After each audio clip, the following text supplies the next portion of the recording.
Honorable Président, honorable membre du bureau, estimés collègues,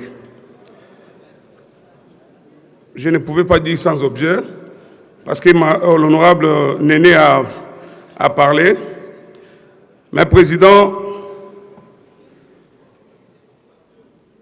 nous sommes là pour légiférer et nous ne sommes pas obligés de tout prendre ou de tout gober. On a compris vos explications par rapport à la loi de fixation du cadre légal du marché du carbone. Là, c'est notre vie. Dans ces pays, il est vrai que le carbone, c'est un produit très important pour les tonus de notre développement. C'est vraiment important. Mais ce qui a été mal, c'est qu'on devait agir en amont. J'ai une petite question, Président, que la ministre pourra nous donner les explications ici. Voyez la page 10. Il y a le point D qui parle de registre national du carbone et lumière dans la loi. Je ne sais pas à quel moment ce registre a été institué, par qui, par le ministère, par la présidente de la République ou à quel niveau. C'est à suivre. Et Président, on va donner l'habilitation. Mais à quand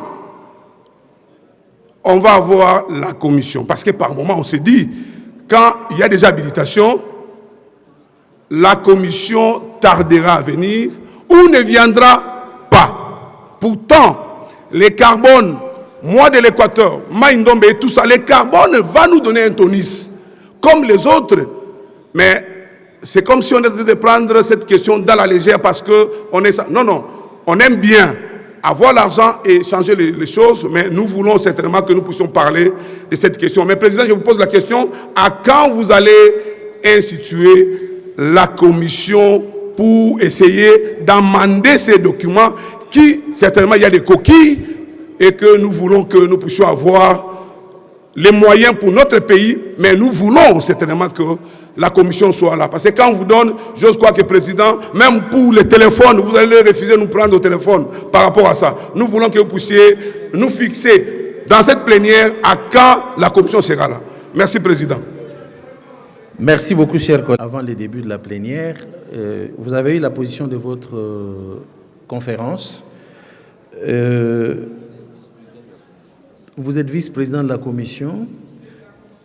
Oui, et donc vous ferez partie de toute initiative de travail sur ces textes tels que convenus avec le gouvernement. Nous comprenons tous, en commençant par le premier citoyen d'entre nous dans ce pays, que c'est un texte de loi extrêmement important. Alors, faisons-nous confiance mutuellement. C'est un texte qui nous concerne nous tous. Je vous ai dit ici que ça me concerne moi de manière très particulière parce que je suis sur le parc de Kaozi-Biega. Donc, et ils sont en train de décimer la forêt parce que les communautés locales qui vivent de cette forêt n'en tirent pas les bénéfices. Et donc, ils commencent maintenant à attaquer ma propriété, ma propre forêt à moi. Et donc, moi, je suis le premier peut-être d'entre vous qui verrait à ce que ces intérêts de nos communautés soient pris en compte. Et donc, ayez vos apaisements.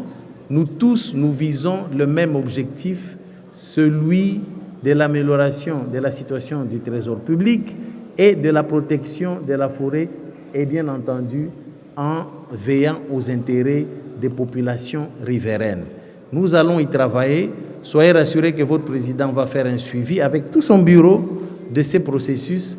Et comme je l'ai dit, ça va nous revenir ici, le texte, avant que nous puissions les retransmettre à la Première ministre pour la suite. Donc, il y a donc des garanties, mais il y a urgence. L'honorable Michi qui l'a souligné et le collègue Zondomio l'a fait également. Nous allons passer au collègue Bouchabou Antoine, sauf s'il nous dit que c'est sans objet.